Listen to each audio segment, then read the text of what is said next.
Sie ist Umweltschützerin, Bürgerrechtlerin und Feministin und hat 1993 den Alternativen Nobelpreis bekommen für ihr Zusammendenken von Ökologie und Feminismus. Sie ist Vorsitzende des International Forum on Globalization.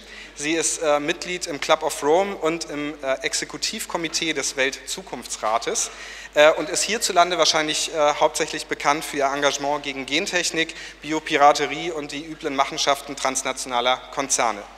We are very happy to have you here. Begrüßt mit mir Vandana Shiva.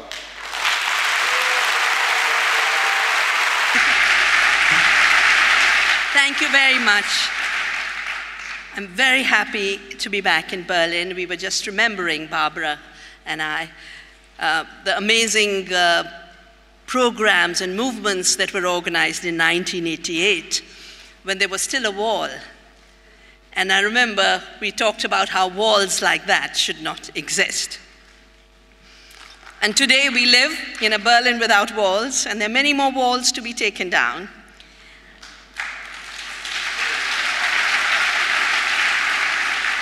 And I think one of the biggest walls that needs to come down is the wall of illusions.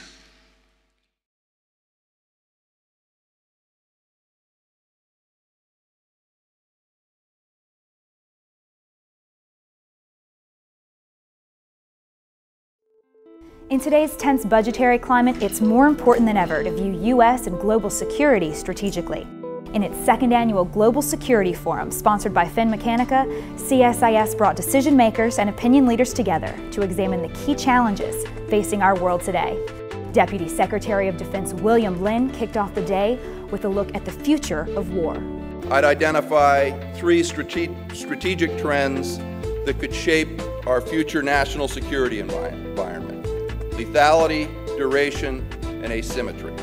From the new security dynamic in the Mediterranean to deteriorating U.S.-Pakistani relations, it was a day full of thoughtful discussion and innovative solutions. The other thing to remember is we are still fighting, in many ways, a tactical war to try to transform Afghanistan. We see a nexus between national security and economic security. That to project the sort of power and influence we wish to project around the world, we need to have a strong U.S. economy, and that U.S. economy is dependent in turn on a strong, open, rules-based global economy. So this is a historical change. It's coming from the bottom up. It's coming from the people. And I think leaders all over the world, or particularly those who are, shall we say, non-democratic, are really looking over their shoulder and wondering, you know, if it's going to happen in their backyard. And unfortunately, because of the nature of this being a DOD internal look, I don't think we're going to be able to touch a lot of those things. So what do we mean when we say de-radicalization versus counter-radicalization? Well, what the United States government tends to engage in is counter-radicalization. That is, what you want to do is thwart the Anwar al-Awlakis of this world from being able to convert those inside the United States. Sort of everybody sort of found out that the Arctic is an interesting place. It was always a major concern for us. The Arab Spring, which creates such fear in Riyadh and which has unleashed such hopes in Washington, I fear is gradually going to become the Arab Winter. To view highlights as well as full audio and video from Global Security Forum 2011, visit gsf.csis.org.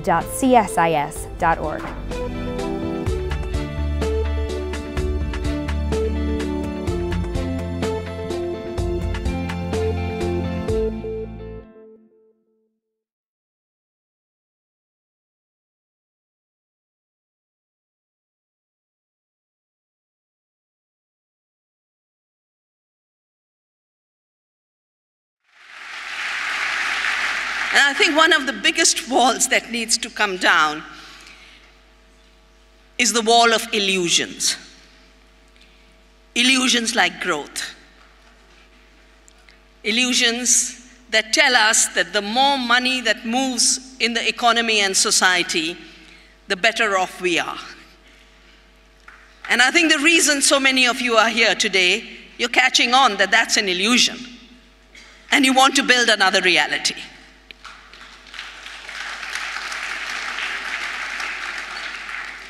all that economic growth measures is the flow of money. It doesn't work out how the money is created.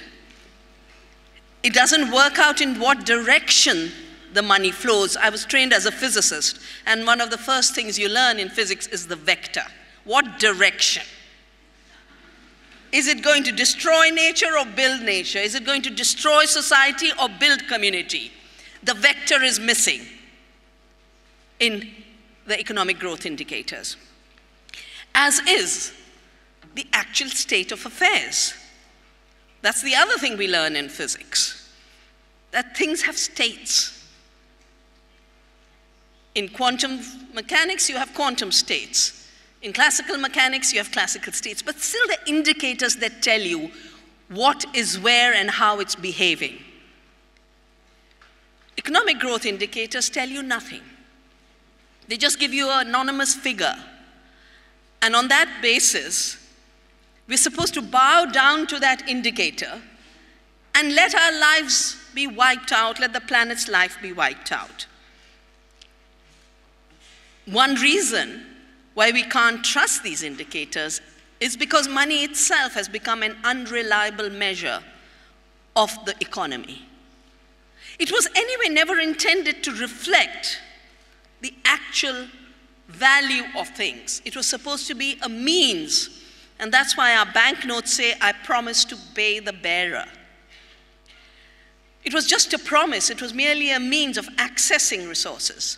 But today it's even lost that mooring in real resources. Money can make itself and multiply itself like a virus. Look at how it multiplied itself over the value of subprime real estate in the United States and brought the entire world economy down. The subprime crisis was based on new instruments that have been created to make money multiply itself. You give one unreliable loan, you get 25% interest out of that, you bundle it up, out of that securitization you get much more, out of derivatives, collateral debt obligations, you get further and further removed from reality. And I remember Einstein said something, he said, a symptom of insanity is to keep doing the same thing again and again, expecting a different outcome. So when these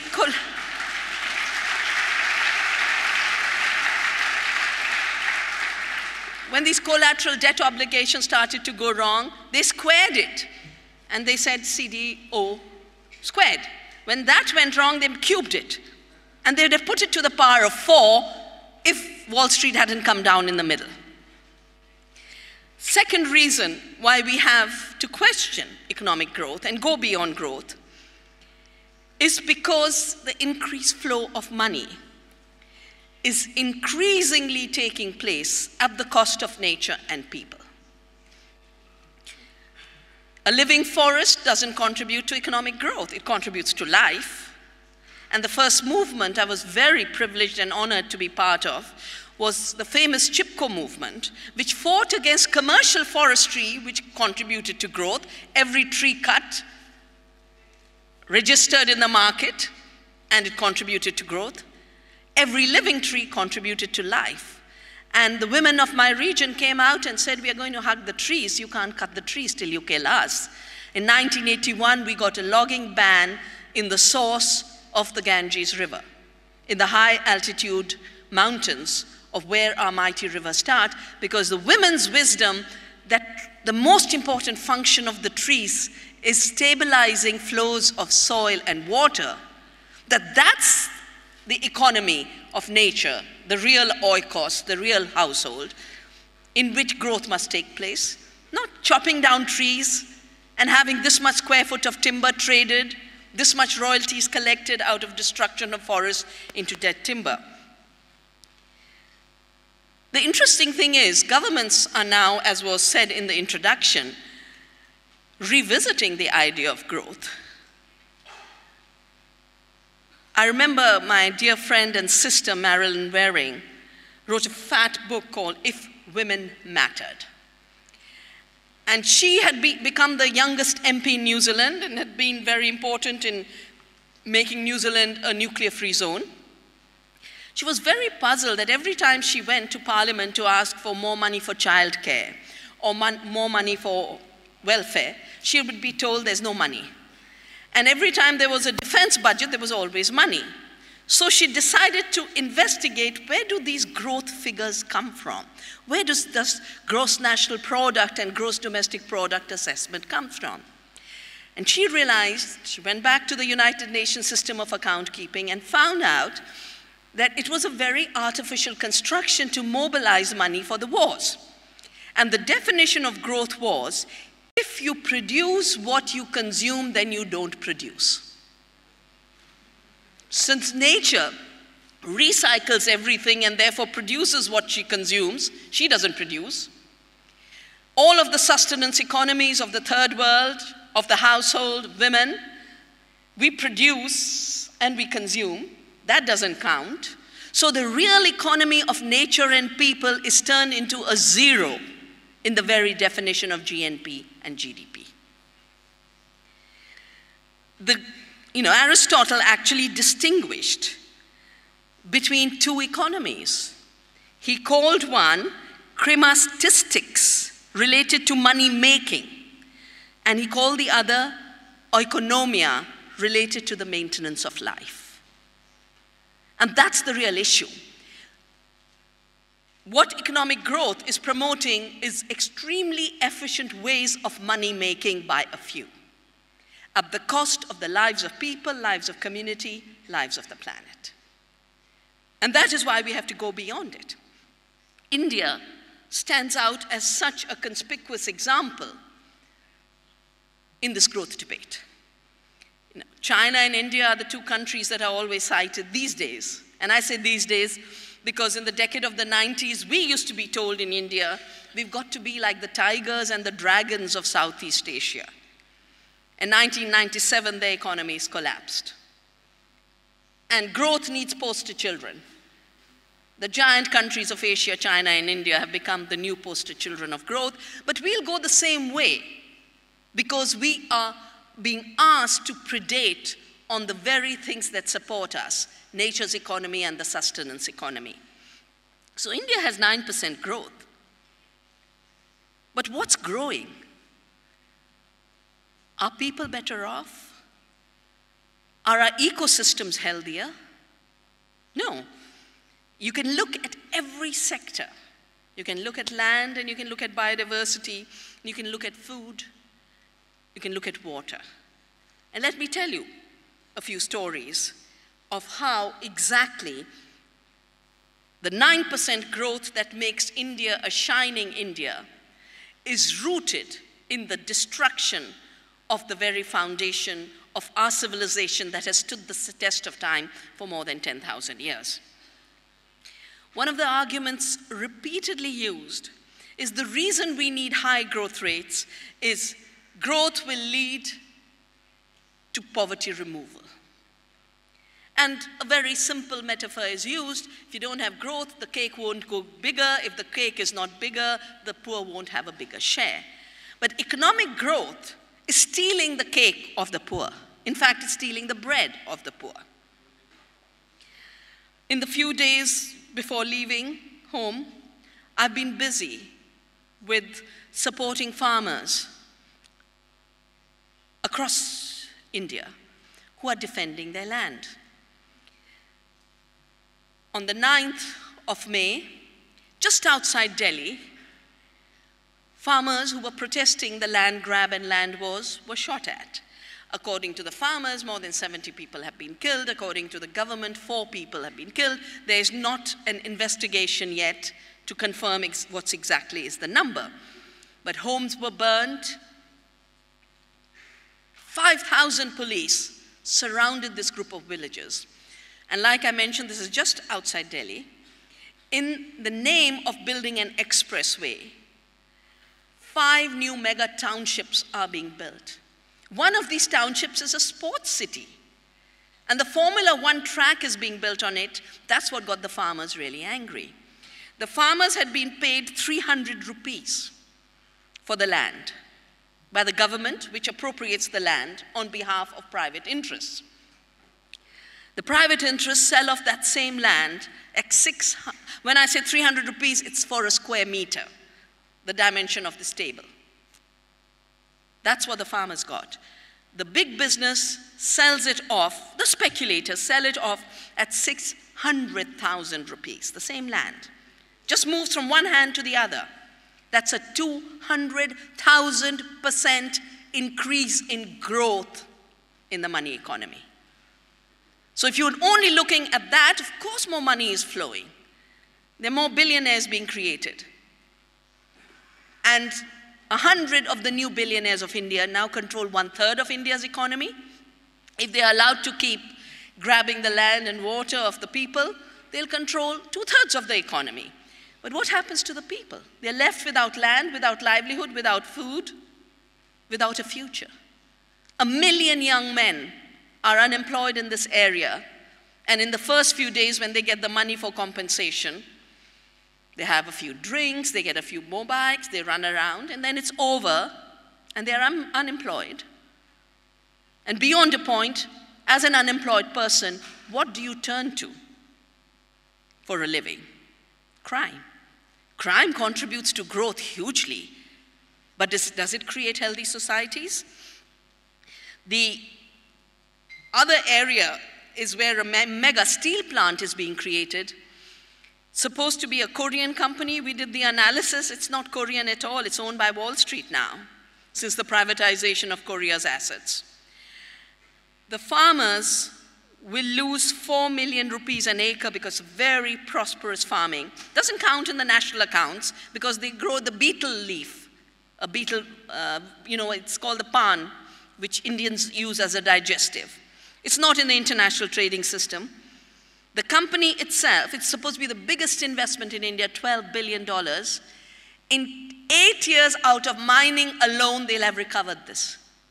They have a captive mine, a captive port, a captive power plant.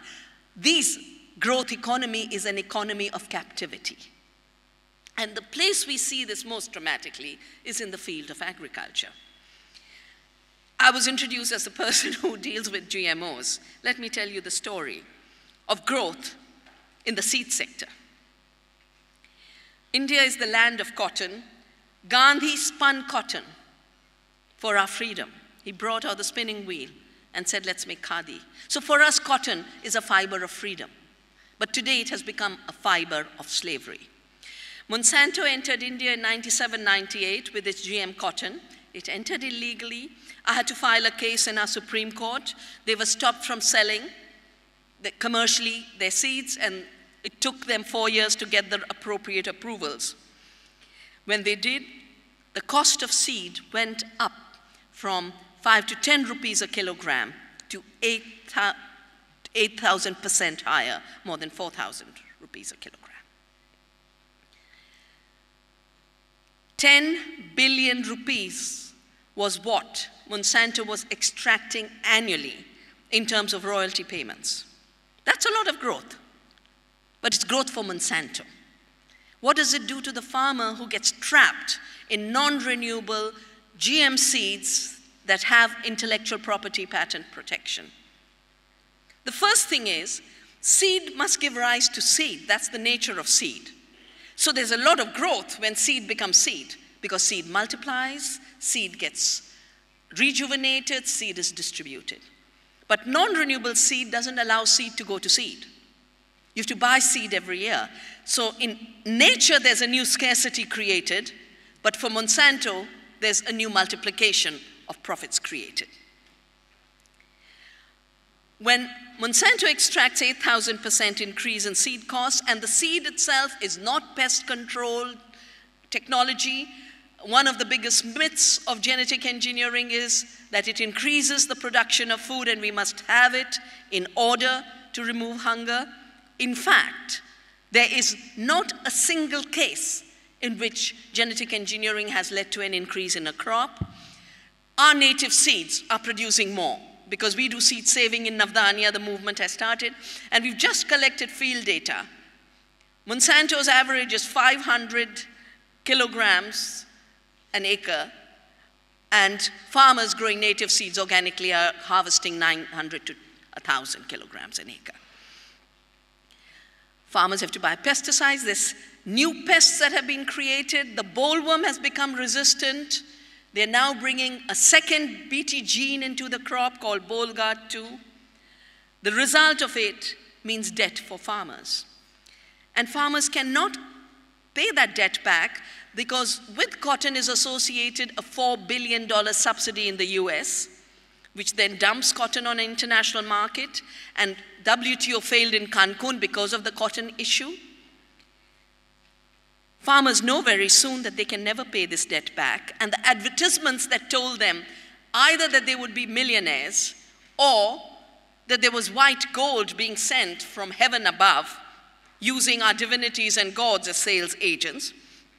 Within a year or two, farmers are trapped in unpayable debt, and 250,000 Indian farmers have committed suicide in the last decade as seed has got controlled. 60 Indian companies that used to sell cotton seed are now controlled by Monsanto through licensing arrangements. Worldwide, Monsanto is running very fast to acquire seed companies. Seminis, the biggest seed company for vegetables, has been bought up. Just day before, the No Patents on Seed movement sent out a circular saying the melon, which has been bred conventionally using Indian melon strains that are resistant to a virus, have now been patented by Monsanto. Every patent means growth in the profits of Monsanto.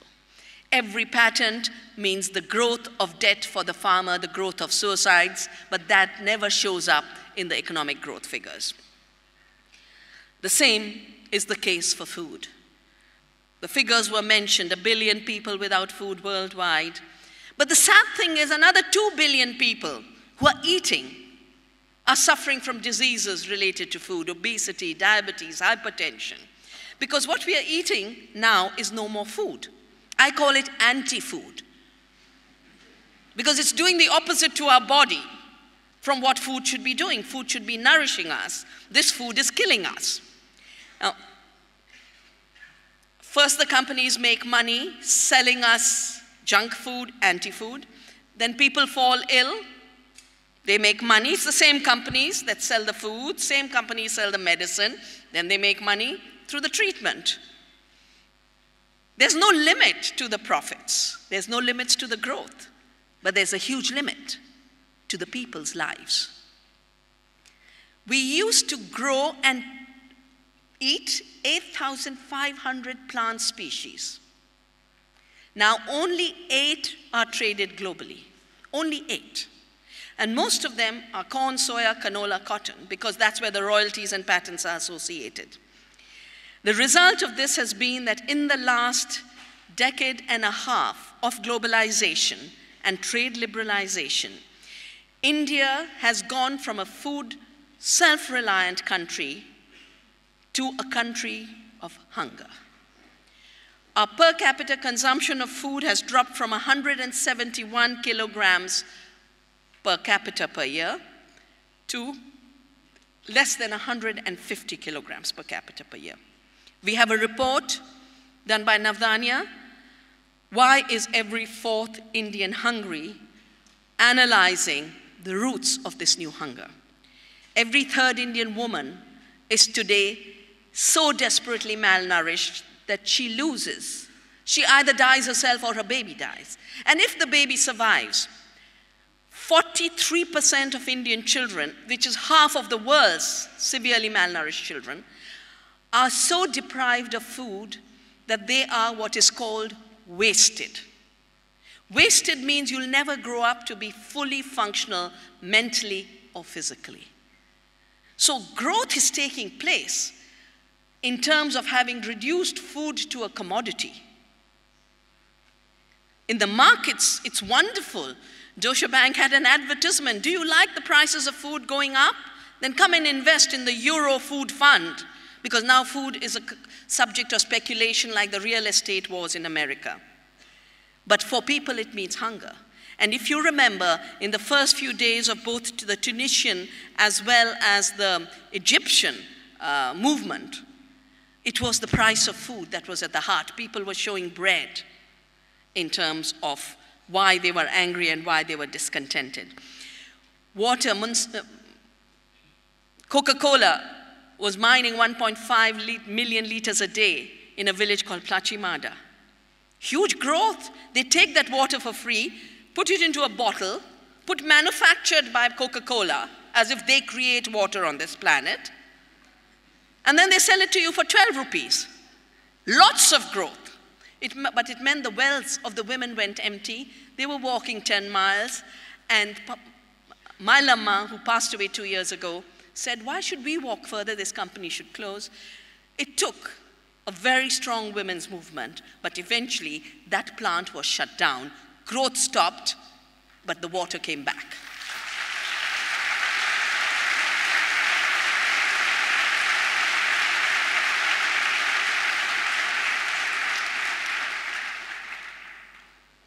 But there are two other reasons why we need to move beyond growth, beyond the fact that it is an illusion.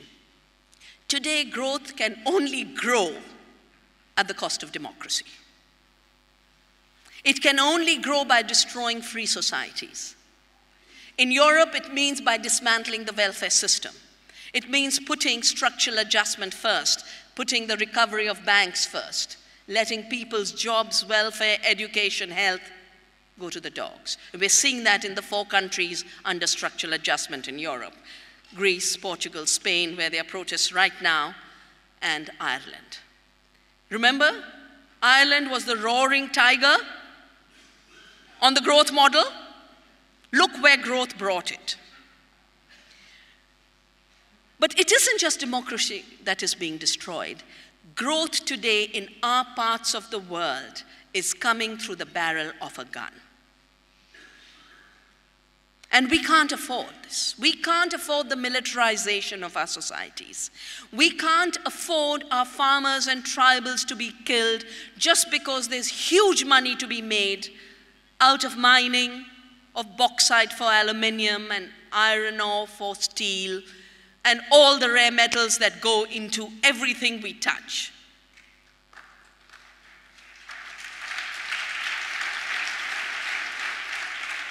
Growth today is mining our future.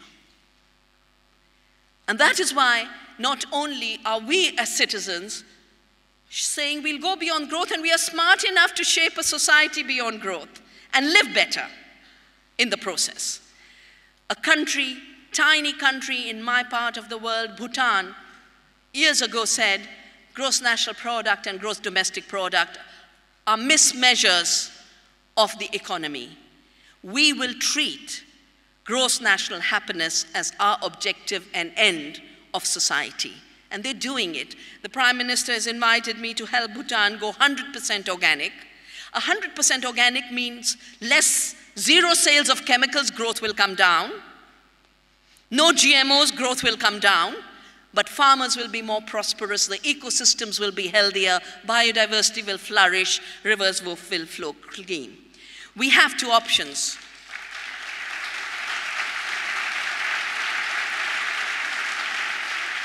We have 2 options before us. Either to recognize that there are limits of the earth, that we are part of the earth and build earth community and earth democracy, or allow the total devastation of this planet, and with the devastation of the planet, an extinction of the human species with very fast growth. The only thing the growth model is leading us to is our own extinction. No other species has been stupid enough to do that. Surely the human species should rise with higher intelligence and higher emotions, love, and values, and I know we can do it. This dinosaur of a false model must collapse. Let's show the way before it causes too much destruction. Thank you.